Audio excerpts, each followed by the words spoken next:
안녕하십니까? 또 귀한 연구와 은혜 받는 시간이 되시기를 바랍니다. 로마서 8장 7절에 있는 말씀을 읽고 이어지는 시간을 시작하도록 하겠습니다. 육신의 생각은 하나님과 원수되나니 이나 하나님의 법에 굴복하지 아니할 뿐 아니라 할 수도 없음이니라. 전 시간에 이어서 율법은 무엇을 나타내어 보여주는가 라는 제목으로 하나님의 율법의 속성에 대해서 함께 연구하고자 합니다. 이 세계 곳곳에 있는 수많은 종교의 신전들을 보면 대부분 산 꼭대기에 있습니다. 우리나라도 명산 꼭대기에 가면 이런 것들이 많죠. 이교의 신들을 만나서 경배를 하려면, 다시 말해서 다른 종교의, 다른 이교의 신들을 만나서 경배하려면 사람이 그 산에 올라가야만 합니다. 그런데 이 그리스도교 신앙은 이와는 아주 대조적이죠. 성경은 하나님이 죄 가운데 있는 인간인 우리에게 찾아오셨다라고 말합니다. 또한 말씀은 우리가 하나님을 찾지 않았지만 하나님께서 우리를 찾으셨다고도 말합니다. 우리가 믿는 여타의 종교들과 큰 차이가 있습니까? 아주 큰 차이가 있어요. 지금 이 시간은 하나님의 율법에 관해서 또 다른 속성의 부분을 하나님께서 어떻게 인간에게 함께 하시는가라는 내용을 통해서 함께 살펴보고자 합니다.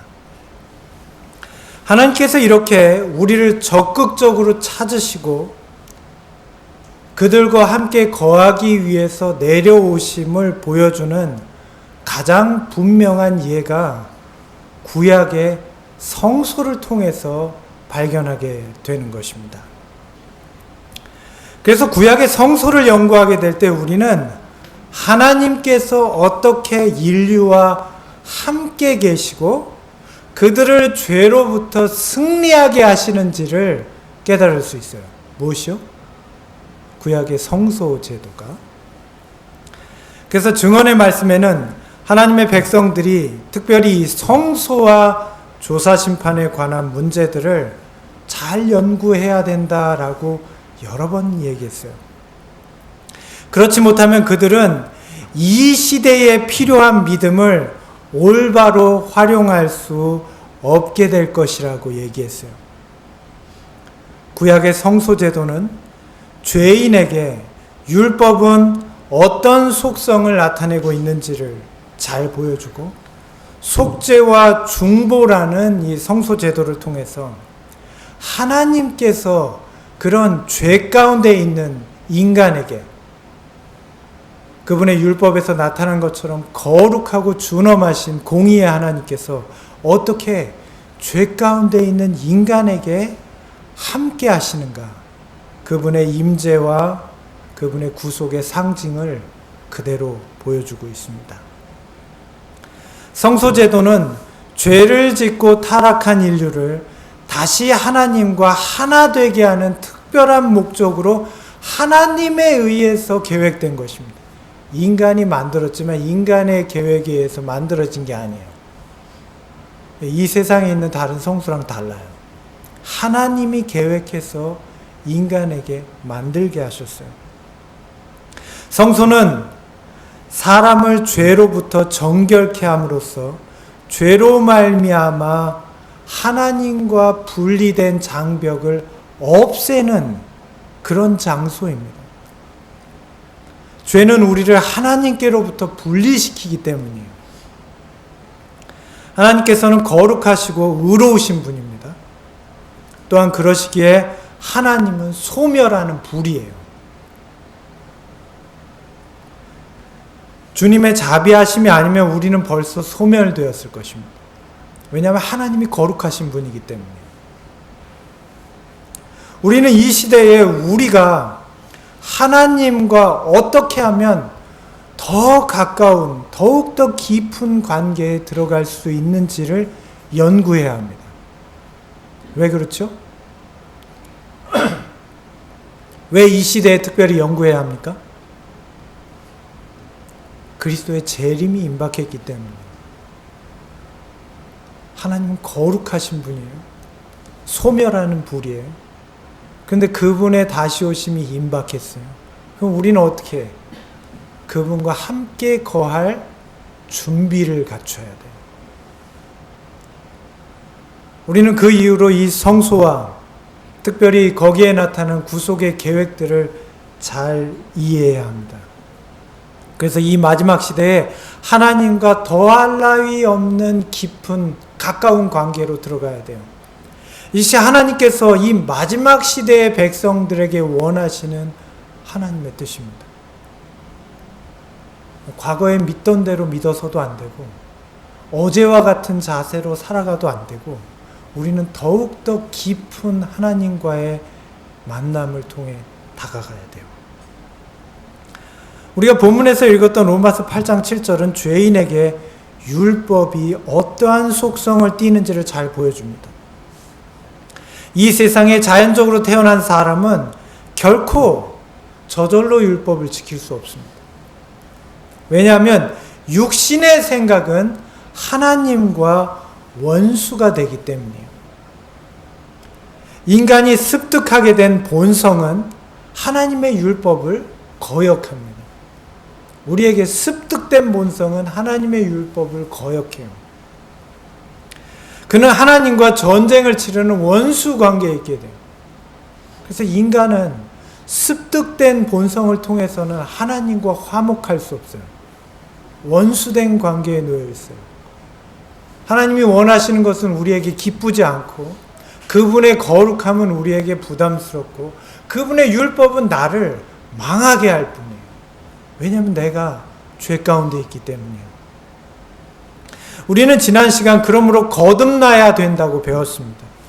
성소제도는 이렇게 하나님과 원수 관계에 있는 이 백성들이 그분의 율법을 거역하고 있는 이 자들이 어떻게 하나님께서 그들을 찾아오심으로 그들을 거룩하게 하시고 그들을 회복하시고 그들과 함께하게 되시는지를 보여주는 살아있는 교과서예요. 무엇이요? 구약의 성소제도가 그렇습니다. 출애굽기 25장 8절은 이렇게 말합니다. 왜 하나님께서 성소제도를 시작하셨는가? 출애굽기 25장 8절입니다. 내가 그들 중에 거할 성소를 그들을 시켜 나를 위하여 짓되. 하나님께서 성소를 만드시게 한 목적이 무엇입니까? 죄는 우리를 하나님으로부터 분리시켰습니다. 그러니까 우리는 하나님으로부터 멀리 떨어져 있어요. 그리고 그분과 하나 될 수 없어요. 그런데 하나님께서는 우리와 함께하고자 하셨습니다. 하나님께서 우리와 함께 하실 수 있는 유일한 방법은 무엇이에요? 그분이 함께 하실 수 있도록 우리의 죄를 처리하셔야 돼요. 그러지 않고는 그분은 우리와 함께 하실 수 없고 그분이 우리와 함께 하시면 우리는 소멸되어 버립니다. 우리는 바로 그 사업을 통해 성소제도와 그것이 나타낸 예수님의 삶을 보게 되는 것입니다. 요한복음 1장 14절에 보면 성소를 만드신 동일한 목적이 또 다른 곳에 나타나는 것을 우리는 볼 수가 있어요. 이어지는 말씀입니다. 요한복음 1장 14절이에요. 우리가 함께 좀 생각해 보겠습니다. 말씀이 육신이 되어 우리 가운데 거하심에 우리가 그의 영광을 보니 아버지의 독생자의 영광이요 은혜와 진리가 충만하더라. 요한복음 1장 14절의 말씀이에요. 자, 여기서 보면 하나님이 육신이 되어 우리 가운데 거하신다. 자, 출애굽기 25장에는 뭐라고 얘기했습니다. 내가 너희와 함께할 성소 그랬어요. 내가 너희 가운데 거할 성소. 요한복음 1장은 뭐라고 말합니까? 말씀이신 하나님이 육신이 되어 우리 가운데 거하신다. 동일한 목적이에요. 여기 거하신다는 말에 이 스케노라는 말은 장막을 친다는 얘기예요. 무슨 장막이에요? 성소입니다. 거룩하신 분이 거룩하지 못한 인간과 함께 하시기 위해서 그들을 속죄하시고 용서하시고 그들 가운데 함께 하시는 것입니다. 구약의 성소로 표상되어 사람에게 죄를 제거하시는 일을 했던 하나님의 독생자께서 인간으로 오셔서 인간의 죄를 제거하는 성소와 동일한 일들을 행하시는 것입니다. 그래서 예수님은 인간과 함께한 또 다른 하나님의 성소와 같은 역할을 하신 거예요. 왜 그렇습니까? 왜냐하면 예수님 당시의 성소는 인간을 속죄하는 목적을 상실해 버렸어요. 예수님이 오셔야 했어요. 자, 성소 제도의 목적은 그 믿는 자들로부터 죄를 제거함으로 창조주와 다시 하나 되게 하는 것이었습니다. 자, 그런데 말씀이 육신이 되어 사람 가운데 계셨는데 그 이름이 무엇이에요? 예수. 예수님의 이름의 뜻이 무엇입니까? 자기 백성을 저희 죄에서 구원할 자. 그러니까 예수님이 하시는 일이 뭐예요? 죄를 없이 하는 일을 하는 거예요. 성소가 하는 일이 무엇입니까? 죄를 없이 하는 일을 하는 거예요. 하나님께서는 우리를 구원하시고자 하시며 우리와 함께 교제하시며 축복하시기를 원하십니다. 그러나 우리의 죄가 우리와 하나님 사이를 막고 있어 하나님께서는 그렇게 하실 수 없는 것입니다. 그분의 영광 가운데 우리가 거할 수 없는 것이죠. 그래서 우리를 죄로부터 구원하시려 하나님의 독생자이신 그리스도께서 우리에게 나타나신 것입니다. 자, 지상에 있는 성소는 하나님의 영광을 스케노, 가렸어요. 무엇으로요? 회막이라는 것으로 하나님의 영광을 가렸어요. 성소와 지성소의 휘장으로 하나님의 영광을 가렸어요. 예수님께서도 하나님의 영광 가운데 거하시는 분이었습니다. 그런데 그분은 자신의 영광을 무엇으로 가렸어요? 하나님의 성소가 이 세상의 물건으로 그 영광을 가렸듯이 예수님께서는 죄 있는 인간의 모양으로 하나님의 영광을 가리셨어요. 예수님께서는 당신의 영광을 인성의 휘장으로 덮고 우리 가운데 오셨습니다. 자, 성소의 목적은 믿는 자의 죄를 떠맡는 것이었어요. 레위기 10장 17절로 가보겠습니다. 레위기 10장 17절에는 백성들이 자백한 죄, 곧 회개한 죄에 대한 속죄제를 어떻게 치르는 것에 대한 이해가 나와 있습니다. 자, 속죄제의 제물을 제사장이 먹었어요. 이 의식을 통해서 그 죄인의 죄는 죄인으로부터 성소로 옮겨지는 것입니다. 회중의 죄는 믿음으로 그리스도를 예표한 희생 제물에 상징적으로 옮겨졌고 안수함으로 그 희생 제물에 옮겨지고 제사장이 그것을 취한 다음에는 제사장을 통해서 지성소의 휘장 앞까지 성소 안으로 옮겨졌어요. 또한 핏부림을 통해서 휘장으로 옮겨졌어요. 끊임없이 성소 안으로 전달되는 것입니다. 자, 그렇게 대속죄일 날까지 매일의 봉사를 통해서 죄의 기록들이 수많은 죄인들의 회개한 죄에 대한 기록들이 어디로 옮겨져요? 성소로 옮겨져요. 자, 그리고 대속죄일이 되면 어떻게 됩니까? 성소의 정결을 통해서 그 죄의 기록들이 사라지는 거예요. 용서받은 모든 죄인들에 대한 회개한 죄의 기록들이 성소 정결을 통해서 사라지게 되는 것입니다. 레위기 16장 16절입니다. 곧 이스라엘 자손의 부정과 그 범한 모든 죄를 인하여 지성소를 인하여 속죄하고 또 그들의 부정한 중에 있는 회막을 위하여 그같이 속죄할 것이요. 자, 왜 성소 정결이 필요한지 아시겠어요? 매일같이 회개한 죄인의 죄들을 하나님이 그들과 함께 하시기 위해서는 어떻게 해요? 그들의 죄를 없애야 돼요. 그런데 그들의 죄를 없애기 위해서는 그들의 죄를 담당할 대속물이 필요해요. 그래서 희생 제물, 하나님의 어린 양, 인류의 죄를 지고 가는 하나님의 어린 양을 상징하는 희생 제물에 회개한 죄인의 죄를 옮기는 것입니다. 그래야 하나님이 함께 하실 수 있어요. 그들의 죄를 용서함으로. 자, 그들의 죄는 그 희생 제물에 옮겨져서 어디로 옮겨져요? 제사장들을 통해서 성소로 옮겨졌어요.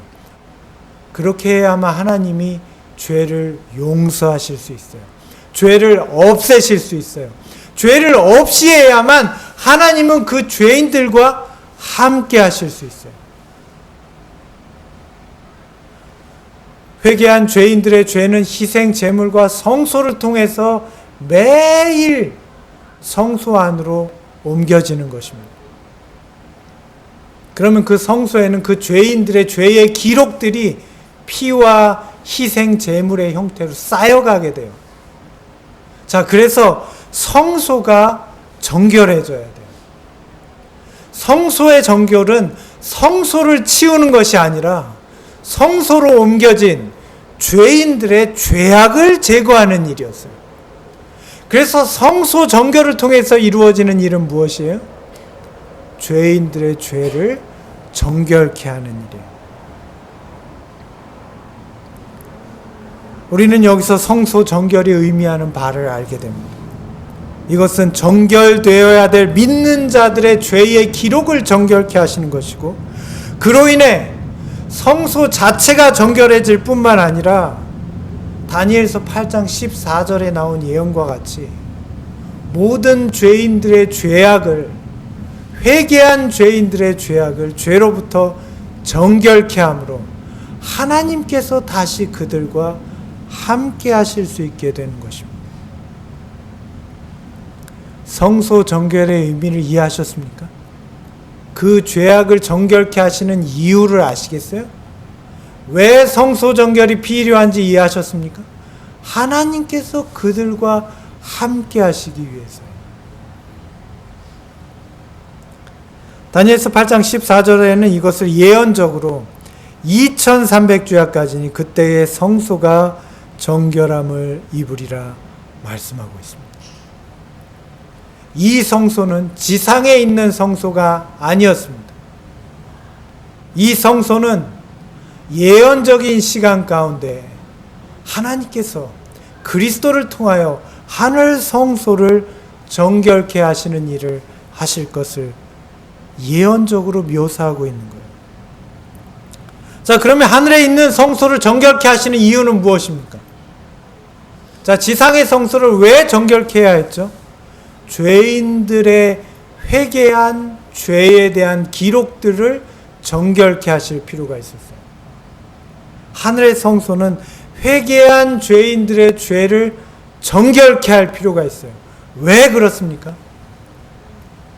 하나님께서 그들과 함께 하시기 위해서요. 인류를 위한 대제사장이 되신 예수 그리스도께서 그 일을 하실 거예요.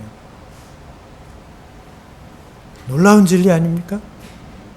우리는 지상에 있는 성소가 과거에 부정한 것으로부터 있던 성소가 정결케 된 것을 우리는 말씀을 통해서 확인할 수 있었습니다.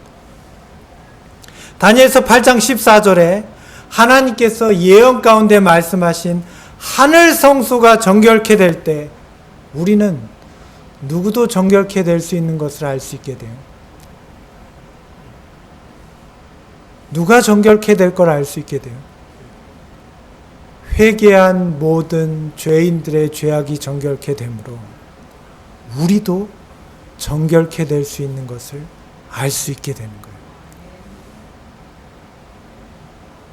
율법은 우리를 정죄하지만 그리스도께서는 우리를 위한 대제사장이 되셔서 우리를 정결케 할 수 있는, 하나님이 다시 우리와 함께 하실 수 있게 된 길을 열어놓으셨어요. 예수님께서 이 땅에 오신 목적은 성소를 주신 목적과 동일합니다. 그래서 예수님께서 이 땅에 오셨을 때 그분을 임마누엘이라고 불렀어요. 그 뜻은 무엇입니까? 하나님이 우리와 함께 계신다는 뜻이에요. 다른 말로 하면 예수님은 하나님의 성소가 되셨어요. 하나님이 우리와 함께 계신 거예요. 거룩하신 분이 우리와 함께 계신 거예요. 어떤 방법으로 거룩하신 분이 우리와 함께 하실 수 있어요? 거룩하지 않은 우리의 죄를 없이 하심으로, 우리를 용서하시고 우리의 죄악을 없이 하시고 우리를 회복하심으로 우리와 함께 하시게 되는 것입니다. 예수님이 지금 하시는 일은 무엇입니까? 우리의 죄악을 정결케 하시는 일을 하세요. 자백한 죄악을 가져가시는 일을 하시고, 성소와 그 기구들을 통해서 죄악이 성소 안으로 옮겨졌던 것처럼 이 지상에 회개한 죄인들의 모든 죄를 하늘에 있는 성소로 옮기는 일을 중보자이신 예수님께서 하시는 거예요. 그게 중보사업이에요. 뿐만 아니라 이젠 하늘 지성소에서 그 회개한 모든 죄인들의 죄악을 완전히 없이 하시는, 하나님께서 인간과 영원히 함께 거할 수 있게 하시는 일을 예수님께서 하시는 것입니다. 그것이 예수님이 행하시는 지성소의 속죄 사업이에요. 주님께서 말씀하십니다. 뭐라고 말씀하십니까? 아버지께서 내게 하라고 주신 일을 내가 이루어 아버지를 이 세상에서 영화롭게 하였사오니. 예수님이 이 지상에서 행하신 일이 무엇입니까? 예수님은 선행과 봉사를 행하신 게 아니에요. 예수님이 이 지상에서 행하셨던 일은 아버지께서 하라고 주신 일을 하신 거예요. 하나님께서 예수님을 통해서 이 땅에서 이루시는 일은 무엇이었습니까? 성소에서 행했던 일과 똑같은 일을 행하신 거예요. 어떤 일을 하신 것입니까? 죄인에게서 그 죄를 없이 하셔서 하나님이 인간과 함께 하실 수 있는 일을 하신 거예요. 그걸 다른 말로 구속사업이라고요. 그러니까 예수님은 위인이 아니고 예수님은 선인이 아니에요. 예수님은 인류의 구속자예요. 우리를 속죄하시는 대제사장이에요. 하나님의 속죄 제물인 세상 죄를 지고 가는 하나님의 어린 양이에요. 예수님의 목적은 우리 죄인을 죄로부터 정결케 해서 하나님이 다시 우리와 함께 하실 수 있도록 하는 일을 하시는 거예요. 그것이 세상에서 하나님을 영화롭게 했던 예수님의 사업이에요. 주님께서는 세상 죄를 지고 가는 하나님의 어린 양이 되셔서 십자가에서 그 보혈을 남김없이 흘리시고 그 사업을 완수하셨어요. 주님께서 이렇게 말씀하십니다. 요한복음 19장 30절이에요. 여러분 좀 함께 읽어주시겠습니까? 예수님께서는 이 지상에서 인간을 속죄하시고 죄를 없이 하시는 하나님의 속죄 사업을 다 이루셨어요. 완전히 완성하셨어요. 여러분, 예수님께서 이 지상에서 인간을 다시 하나님과 거하게 하기 위한 모든 사업들을 완성하셨음을 믿으십니까? 우리는 믿을 수 있습니다. 예수님이 직접 선언하셨어요. 다 이루었다고 말씀하셨어요. 자, 그렇다면 예수님께서는 이제는 하늘로 가셔서 우리를 다시 하나님과 완전히 함께 하실 수 있도록 우리의 모든 죄악의 기록을 남김없이 제거하시고 우리에게서 다시는 죄악을 반복하지 않을 수 있는 완전한 의인이 될 수 있는 하나님과 영원히 함께 할 수 있는 의로운 백성이 되게 하기 위한 속죄 사업을 완성하실 것을 믿으십니까? 우리는 그분의 말씀으로 믿을 수 있어요. 요한계시록 16장 17절에 동일하게 이렇게 말씀하십니다.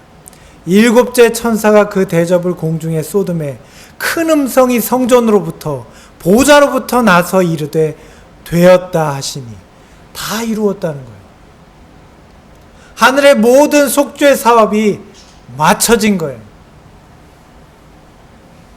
지성소의 속죄 사업이 마친 것을 예언적으로 보여주는 말씀이에요.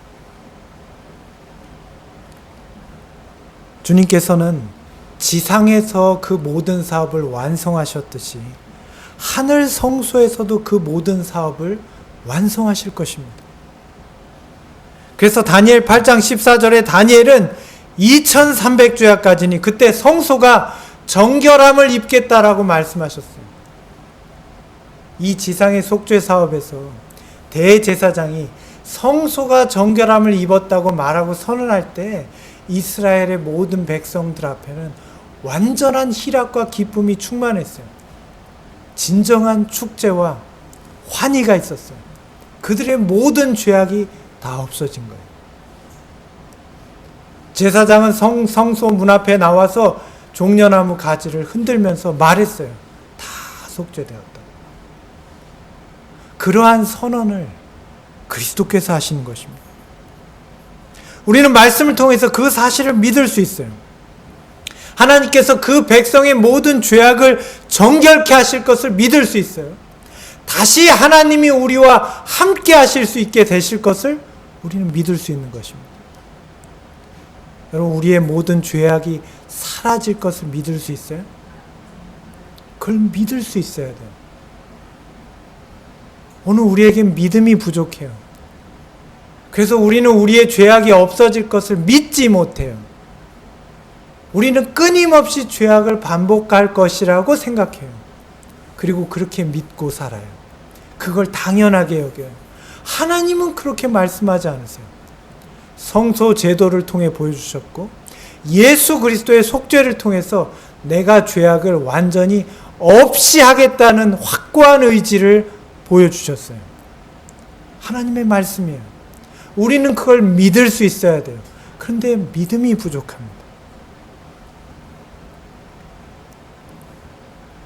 다니엘서 7장 9절과 10절에는 하나님께서 어떠한 사업으로 그것을 완성하실지 보여주고 있습니다. 여기에 보면 다니엘이 보았던 계시 가운데 예적부터 항상 계시니 앞으로 나아가시는 인자 같으신 이의 모습을 보여줍니다. 하나님의 보좌로부터 그 생명이 넘쳐 흘러나오는 것을 보여줘요. 그런데 그것이 불꽃과 같대요.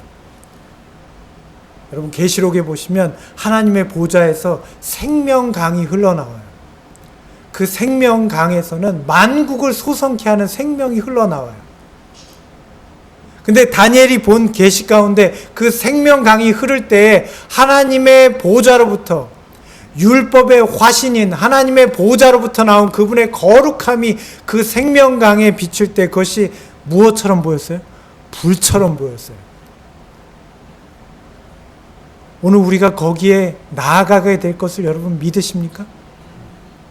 죄 가운데 있는 우리가 그렇게 나아갈 수 있게 될 걸 믿으세요? 무엇으로요? 하나님의 거룩하게 하심으로, 그리스도의 속죄하심으로, 그분이 우리의 죄를 완전히 없이 하심으로 그렇게 될 것을 믿으십니까? 이것이 그리스도께서 행하실 속죄 사업, 하늘 성소에서 하시고 계신 우리의 죄를 없이 하시는 그분의 사업을 보여주고 있는 것입니다. 자, 여기 보시면 책들이 펴놓였더라 라고 말씀하고 있어요. 이 책들은 무엇에 대한 기록입니까? 우리의 죄악에 대한 기록들이에요. 그리스도께서 그것을 없이 하셔야 돼요. 다니엘서 7장 13, 14절에는 묘사하고 있습니다. 내가 또 밤 이상 중에 보았는데 인자 같은 이가 하늘 구름을 타고 와서 옛적부터 항상 계신 자 앞에 나와 인도되매. 자, 그 자리는 엄숙한 자리입니다. 하나님의 율법이 모든 죄인의 죄들을 심판하는 자리예요. 특별히 거기엔 누구의 죄가 놓여져 있어요? 회개한 죄인들의 죄가 놓여져 있어요. 하나님의 율법이 그것을 심판합니다. 자, 그런데 우리는 그 가운데 어떻게 우리의 그 낱낱이 고해진 무수한 죄악들, 우리의 흉악한 죄들이 없이 할 걸 믿을 수 있습니까? 인자 같으신 이가 나아가심을 보고 우리는 믿을 수 있어요. 예수님은 우리의 성소가 되셔요. 예수님은 우리의 죄악을 없이 하시는 성소와 같은 역할을 하셨어요. 예수님은 우리의 죄악을 없이 하시는 하늘의 대제사장이 되어서 우리를 위해서 중보하고 계세요. 그래서 말씀하시기를 그 나라와 그 백성에게 권세를 주시겠다 말하시는 거예요. 그 나라는 패하지 않는 나라이고 망하지 않는 나라예요. 이것과 동일한 말씀이 말라기 3장에 나와 있어요. 예수님께서 무슨 일을 하신다고 나와 있습니까? 자, 찾지는 않겠습니다. 그가 앉아서 레위 자손을 깨끗게 하시겠다라고 말씀하셔요. 베드로서에는 말하기를 레위인들이 누구를 의미합니까? 우리는 거룩한 나라요, 왕 같은 제사장이라고 말씀하셨어요. 주님께서 하늘 지성소에 앉아서 하시는 일은 우리를 거룩한 나라와 왕 같은 제사장으로 삼으시는 거예요. 말라기는 그것을 레위 자손을 깨끗게 하시겠다고 말씀하시는 거예요. 이 지상에서 죄악을 반복하고 끊임없이 우리의 마음 가운데 하나님과 함께 할 수 없는 그분과의 관계를 단절시키고 우리를 멀어지게 한 죄들을 주님께서는 깨끗하게 하시고 그 레위 자손들을 제사장과 나라로 그분께서 받으시는 백성으로 회복하시겠다고 말씀하시는 거예요. 여러분, 이 사실을 믿을 수 있습니까? 자, 이제 우리는 이 말씀을 믿고 받아들이기를 원해요. 자, 그런데 여기서 우리에게 문제가 있어요. 우리가 어떻게 깨끗해질 수 있을까요? 우리에게 있는 의무는 하늘에서 주님께서 하시는 이 사업을 통해 지상에 있는 지금 내가 어떻게 깨끗해질 수 있는가라는 거예요. 우리의 마음 가운데는 죄악이 반복되고 있습니까? 우리는 정말 정결함을 입은 백성이에요? 주님께서 우리와 함께 거하실 수 있는 상태에 우리는 놓여져 있습니까? 오늘 우리에게 있는 문제는 무엇입니까? 시편 119편 9절은 이렇게 말합니다. 청년이 무엇으로 그 행실을 깨끗게 하리이까? 주의 말씀을 따라 삼갈 것이니이다. 자, 성소 정결이란 사업은 예수님의 속죄 사업을 통해서 하늘 성소에서 이루어지는 사업임을 우리는 말씀을 통해 확인했습니다. 그런데 성소의 정결은 하늘에서만 이루어지는 게 아니고 이 땅에서도 이루어져야 돼요. 구약의 성소 제도에서 성소 정결은 제사장을 통해서 지성소에서 이루어졌습니다. 자, 그런데 성소로 옮겨진 죄는 누구의 죄입니까? 백성의 죄예요. 자, 그러면 성소가 정결해지는 것은 누구의 정결을 의미해요? 백성의 정결을 의미해요. 그러면 성소가 정결해질 때 누구의 죄도 정결해져야 돼요? 백성의 죄도 정결해져야 돼요. 주님께서 하늘 성소를 정결케 하실 때 이 지상에 회개한 백성들의 죄도 정결케 되어야 되는 것입니다. 그러므로 이 땅에 정결해야 될 성소가 있다면 그것은 바로 회개한 백성들의 삶과 그들의 마음이에요. 그래서 주님께서는 하늘 성소를 정결케 하실 때 이 지상에 있는 백성의 죄 또한 정결케 하신다는 것을 우리는 깨달아야 해요. 주님께서 우리의 마음을 정결케 하심을 여러분 발견하셨습니까? 지금 우리의 마음은 정결케 하시는 사업에 동참되고 있습니까? 하나님께서 우리의 마음에 함께 하시도록 우리는 정결케 되고 있습니까? 그렇지 않다면 우리는 회개한 백성이 될 수 없어요. 오늘 말씀 가운데 우리가 어떻게 주님께 회개한 백성이 될 수 있는가? 우리의 마음에 정결케 하는 사업에 동참되는가? 시편은 말합니다. 주의 말씀을 따라 삼갈 것입니다. 오늘 우리는 주의 말씀을 통해서 정결케 될 수 있어요. 여러분, 지금 우리는 이 지구의 장구한 역사 가운데 가장 끝자락에 태어나 살고 있습니다. 우리는 역사상 인류에 의해 가장 발전되고 농축된 죄의 유혹들에 둘러싸여 있어요. 타락된 죄의 농축된 경험이 오늘 우리에게 있어요. 이교와 기독교는 연합되어 있고 수많은 신앙의 본질은 왜곡되어 있어요. 모든 종류의 가증한 죄와 유혹들이 이제 단말기 하나만 켜면 인터넷과 휴대폰을 통해 우리에게 그대로 노출됩니다. 우리는 손가락 하나로도 범죄할 수 있어요. 온갖 종류의 시선을 끄는 상품들과 엔터테인먼트들이 가득해요. 성령의 제어를 받지 않는 사람들의 생각들이 항상 악한 때에 우리는 살고 있어요. 그것이 저와 여러분이 있는 이 세상이에요. 우리는 바로 이 가운데서 하나님의 놀라운 정결케 하시는 역사를 체험해야 합니다.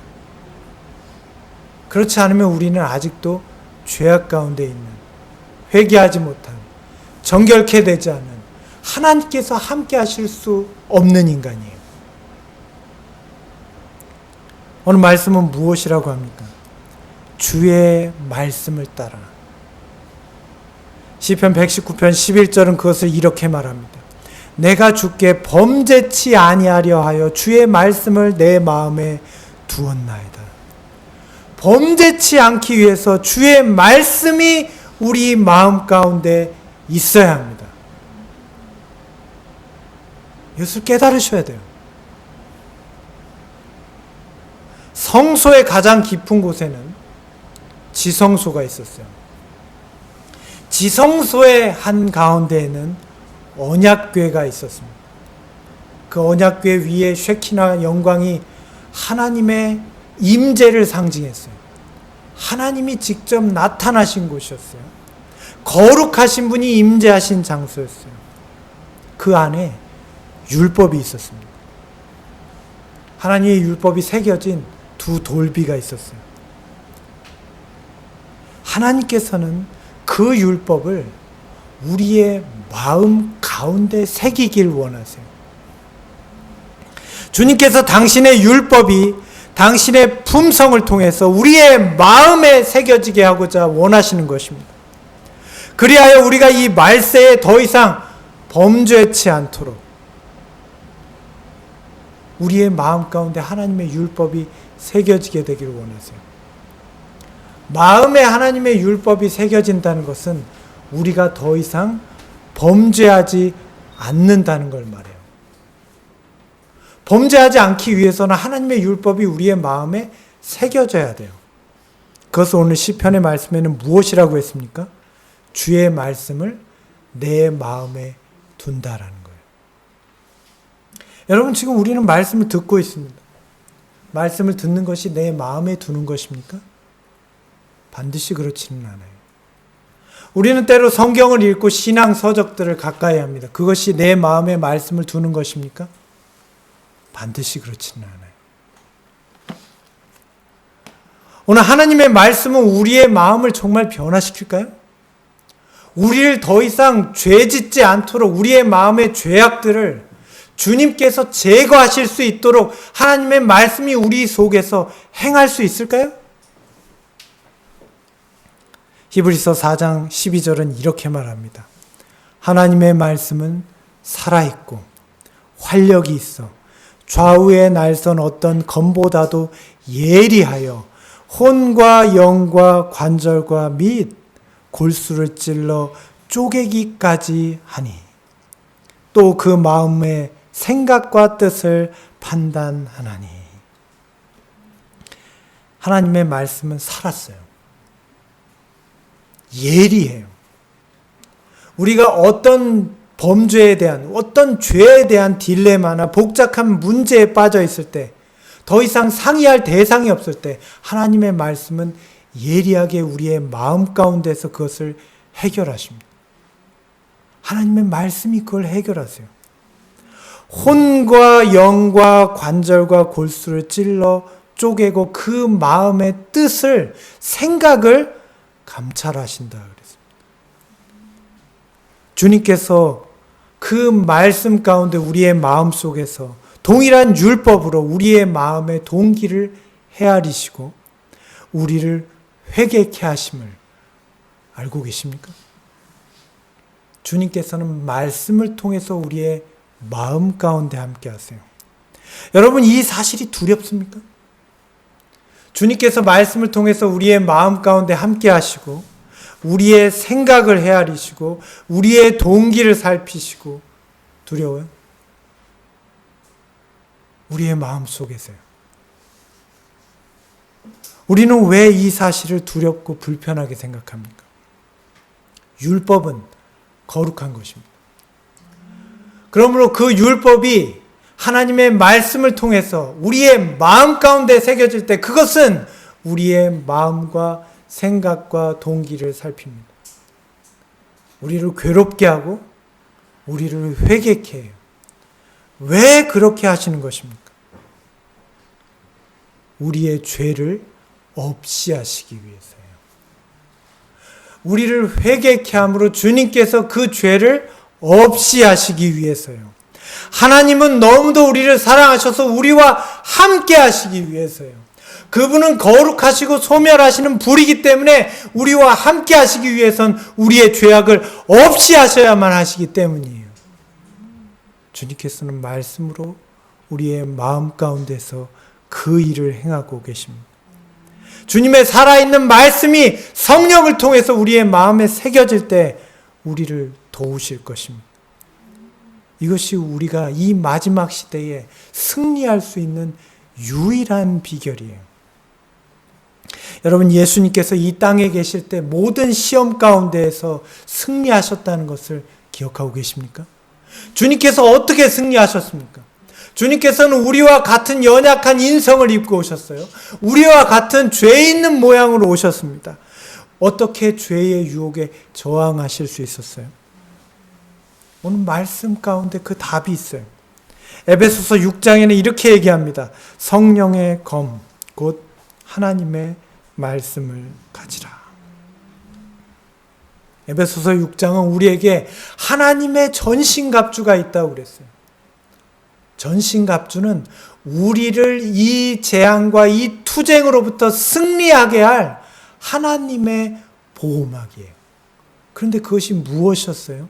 하나님의 말씀으로부터 주어지는 것입니다.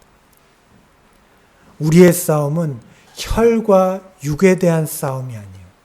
악한 영들에 대한 싸움이에요. 우리는 지난 6,000년간 인류를 관찰하고 유혹하고 넘어뜨린 정말 교활하고 뛰어난 지력을 가진 우리보다 훨씬 강한 존재들과 싸우는 것입니다.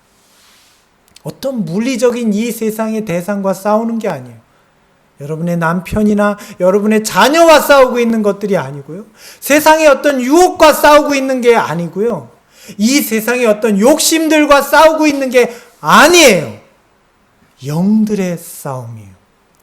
우리는 그 영들을 대항해서 싸워야 돼요. 이것은 어떤 인간의 자제력이나 지력으로 이길 수 없는 것들이에요. 오직 영적인 무기가 필요해요. 성령의 검이 필요합니다. 우리 자신의 말보다 훨씬 강력한 하나님의 말씀이 있어야 해요. 여러분, 하나님의 말씀이 죄의 유혹들보다 강하다고 믿으십니까? 그렇지 못한 것 같아요. 우리는 죄의 유혹들을 훨씬 강하다고 생각해요. 하나님의 말씀이 죄의 유혹들보다 강할까요? 오늘 우리는 이것에 대한 믿음이 필요합니다. 사단은 우리의 말을 두려워하지 않고요. 사단은 우리의 행동을 두려워하지 않습니다. 사단은 우리의 인내력이나 우리가 가진 자제력과 우리의 지력을 두려워하지 않습니다. 사단이 인정하는 유일한 한 가지는 하나님의 말씀이 그보다 강하다는 거예요. 예수님께서는 하나님의 말씀으로 우리와 같은 죄악의 육신의 모양 가운데서 승리하셨습니다. 예수님은 우리와 똑같은 30년이라는 인생 동안에 하나님의 말씀으로 승리하셨어요. 아무런 다른 도움 없이 오직 하나님의 말씀을 의지하심으로 승리하셨습니다. 여러분, 그 사실을 믿으십니까? 이것이 오늘 우리에게 능력이 되어야 합니다. 또한 예수님께서는 격렬한 사단의 직접적인 공격을 받으셨습니다. 사탄이 직접 나타나서 예수님을 공격했어요. 무엇으로요? 이 세상의 강렬한 유혹과 그의 권세로 공격했어요. 하나님의 말씀을 교활하게 왜곡해서 예수님을 공격했습니다. 예수님이 어떻게 승리하셨죠? 어떻게 승리하셨습니까? 하나님의 말씀에 의지해서 승리하셨습니다. 우리는 예수님의 완전한 승리를 통해 우리도 하나님의 말씀을 통해서 승리할 수 있음을 믿어야 합니다. 우리는 사단의 직접적인 시험으로부터 또한 이 세상의 유혹으로부터 예수님이 승리하셨던 것처럼 하나님의 말씀에 의지해서 승리할 수 있습니다. 왜냐하면 주님께서 우리가 승리하기를 원하시기 때문이에요. 주님은 오늘 말씀을 통해서 우리와 함께 하시기 때문이에요.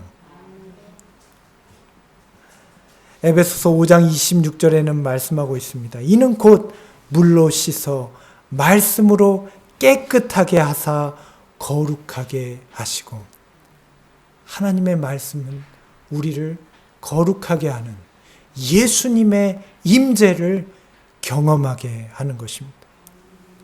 죄악으로부터 벗어나 깨끗하게 되기를 원하십니까? 승리하게 되기를 원하세요? 사단의 교활한 공격으로부터 이기게 되기를 원하십니까? 하나님의 말씀이 우리를 깨끗하게 하고 거룩하게 합니다. 우리가 주님의 재림을 위하여 우리는 어떤 준비를 갖춰야 합니까? 우리는 재림이 임박한 시대에 살고 있습니다. 주님께서는 그 말씀을 통하여 우리에게 말씀하시기를 마지막 시대에 우리, 곧 교회인 우리가 영광스럽고 티나 주름이 없는 거룩하고 흠이 없는 존재가 되시게 하시고자 간절히 열망하고 계십니다. 하나님의 말씀의 능력을 믿으십니까? 우리를 거룩하게 하시고 흠이 없는 존재가 되게 하실 걸 믿을 수 있어요? 우리는 과거로부터 어떤 죄악에 혹은 이 세상의 어떤 것으로부터 죄에 중독되어 있든지 주님께서 이것으로부터 우리를 자유케 하실 걸 믿으십니까? 우리가 얼마나 많은 세상의 유혹이나 욕망들을 지금까지 탐닉해 왔다면 그것으로부터 우리가 자유케 될 걸 믿을 수 있습니까? 어떤 유전적인 성향, 부모로부터 물려받은 나쁜 성향들 혹은 죄악의 습관들을 예수 그리스도를 통해서 주님의 말씀을 통해서 우리에게 승리하게 해주실 것을 믿을 수 있습니까? 우리는 이것을 믿어야 합니다. 왜냐하면 주님은 곧 말씀이세요. 말씀으로 우리에게 함께 하세요. 또한 말씀이신 주님은 말씀으로 이 세상을 창조하셨어요. 우리를 창조하신 분은 우리를 회복시키실 수 있어요. 이것이 그분이 원하시는, 그분이 행하시는 성소의 정결이에요. 에스겔 36장에는 그래서 말씀하십니다. 내가 또 너희에게 나를 온전히 섬기는 법을 가르치겠고 너희 안에 새로운 마음과 새로운 영을 넣어줄 것이며 돌처럼 굳은 마음을 제거하고 그 대신 살과 같이 부드러운 마음을 줄 것이다. 또한 너희 안에 내 영을 두어 내 법을 잘 지키도록 할 것이다. 주님의 약속이에요. 오늘 우리는 여러 가지 잘못과 죄악들을 반복하는 가운데 살아갑니다. 그러나 주님의 말씀이 오늘 우리를 회복하실 수 있는 것을 믿으실 수 있게 되기를 간절히 바랍니다. 시편 1편에는 하나님의 말씀이 우리를 어떻게 회복할 수 있는지 강력한 약속이 주어져 있어요. 가능하시다면 시편 1편 같은 말씀은 우리가 함께 외울 수 있다면 참 좋을 것 같습니다. 시편 1편의 말씀에 보면 복 있는 사람은 어떤 사람인지 이렇게 말씀하고 계세요. 그는 악인의 죄를 쫓지 않고 죄인의 길에 서지 않고 오만한 자의 자리에 앉지 아니하고 오직 여호와의 율법을 즐거워하여 그 율법을 주야로 묵상하는 자로다. 그런데 이 말씀의 끝에는 이렇게 말씀하고 있어요. 그는 시절을 쫓아 과실을 맺으며 열매가 있다는 것입니다. 이 열매는 성령의 열매예요. 오늘 우리는 이 말씀을 보고 무엇을 생각합니까? 오늘 우리의 삶이 이런 복 있는 사람의 모습입니까?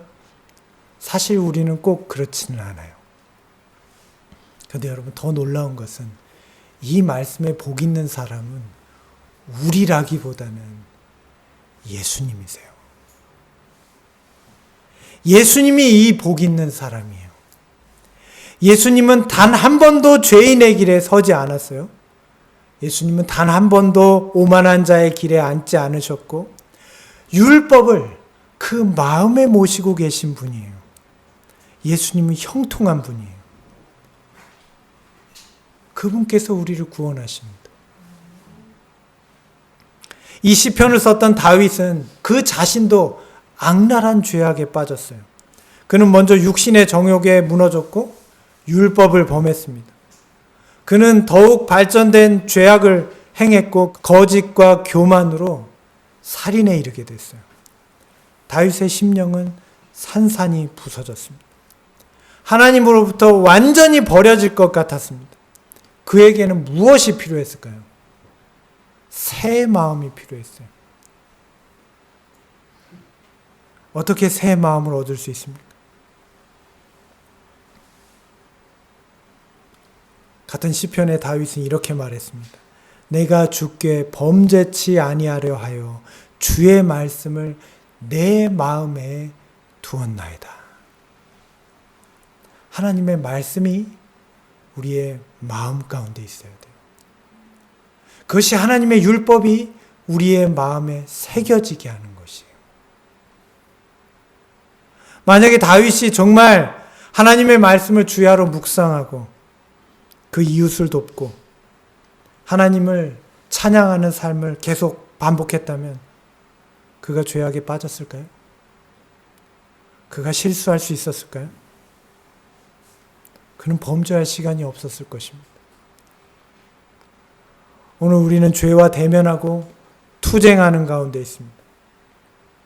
그런데 우리는 그 죄와의 투쟁의 주권이 우리에게 있지 않음을 기억해야 합니다.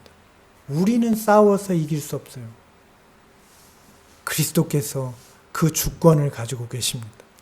주의 말씀이 우리의 마음 가운데 있어야 해요. 이것이 하나님의 율법이 우리의 마음에 새겨지게 하는 일이에요. 죄악과 대면했을 때 우리는 어떻게 해야 될까요? 한 알코올 중독자가 있었습니다.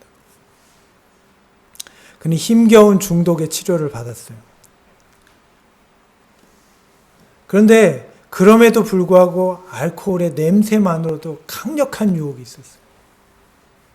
술꾼에게 술이 얼마나 엄청난 유혹입니까? 그는 힘겨운 치료를 마쳤지만 어느 날 집으로 돌아가는 길에 승리를 얻었다고 생각한 그 순간에, 다시는 전처럼 유혹을 받지 않을 것이라고 생각하는 그 순간에 술집을 지나가게 되었습니다. 술집에서 흥청거리는 소리와 술 냄새가 풍겼어요. 그의 온 몸이 반응하기 시작했어요. 혈액이 빠르게 흐르고 아드레날린이 분비됐어요. 그는 술집 앞에서 발걸음이 떨어지지 않아요. 그의 마음에 격렬한 투쟁이 있었어요. 이제 한 발짝만 떼면 다시 과거로 돌아가는 것입니다. 술집 안에는 전에 그처럼 모은 돈을 술에 퍼붓는 사람들이 가득했어요. 그는 절박한 가운데 기도했습니다. 하나님의 말씀을 기억했어요. 그리고 매달렸어요. 주님, 제가 승리할 수 있도록 도와주세요.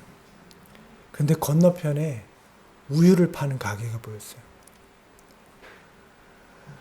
그는 눈을 질끈 감고 우유 가게에 갔습니다.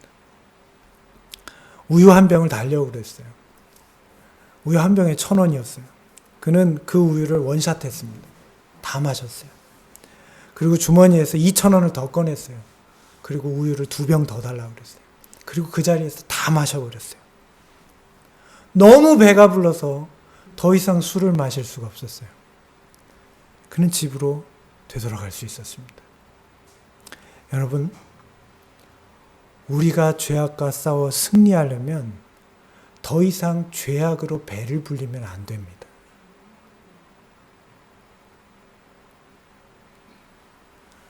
말씀으로 배가 불러야 돼요. 그래야 이길 수 있어요. 하나님의 명령에는 창조의 능력이 있어요. 하나님의 모든 명령은 약속이에요. 이 세상을 말씀으로 창조하신 능력이 하나님의 말씀 가운데 있습니다. 오늘 이 사실을 믿을 수 있어야 합니다. 그 말씀으로부터 우리에게 생명이 전해집니다. 하나님의 율법은 우리의 마음에 새겨지기 위해서 존재하는 것입니다.